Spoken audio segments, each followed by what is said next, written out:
Le mot du jour, Quadrature. Nissim Sultan.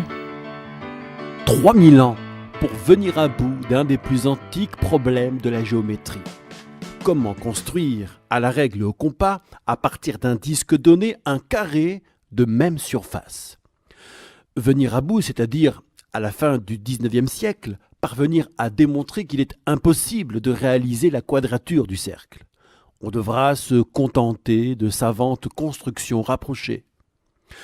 Le Talmud s'était, lui, limité à la règle architecturale de fameux juge de Césarée, laquelle, quoique la formulation pose problème, établit un rapport entre la surface du carré conscrit à un cercle et, d'une part, la surface du cercle, et d'autre part, la surface du carré inscrit dans ce même cercle.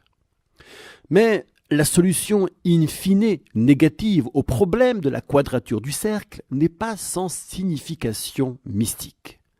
Dans la Kabbale, le cercle représente, par la stricte équidistance des points par rapport au centre, comme dans une danse de Simchat Torah autour des rouleaux, la générosité de l'acte de la création du monde. Une nature d'abord offerte, sans discrimination aucune. Puis, temps suivant, les espèces, les êtres, les créatures se distinguent par leurs besoins et leurs aptitudes. Alors l'équivalence disparaît au profit de la juste provende, adaptée à chacun. C'en est fini du cercle, place à la ligne, au segment et à l'angle droit, ces contraires symboliques qui supposent extrémité, graduation, gradation, évolution. Pour illustration, les célèbres séphirotes réparties sur l'arbre de vie portent bien leur nom. Elles qui représentent autant de filtres à travers lesquels perce l'infinie lumière, leur rotondité suppose que cette lumière s'offre d'abord à tout et à tous.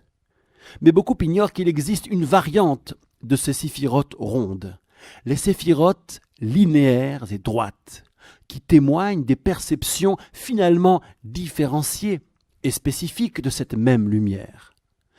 À la vérité, enseigne la Kabbale orianique, cette dernière représentation était toute première, aussi vrai que la sagesse divine manie à l'infini la complexité. Au commencement était la ligne.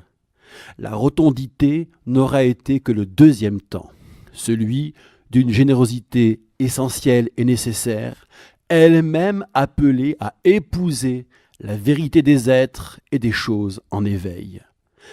Est-il possible pour l'esprit humain d'accéder à la ligne, à l'angle droit primordiaux, lorsqu'il peine déjà à embrasser la lumière circulaire et englobante?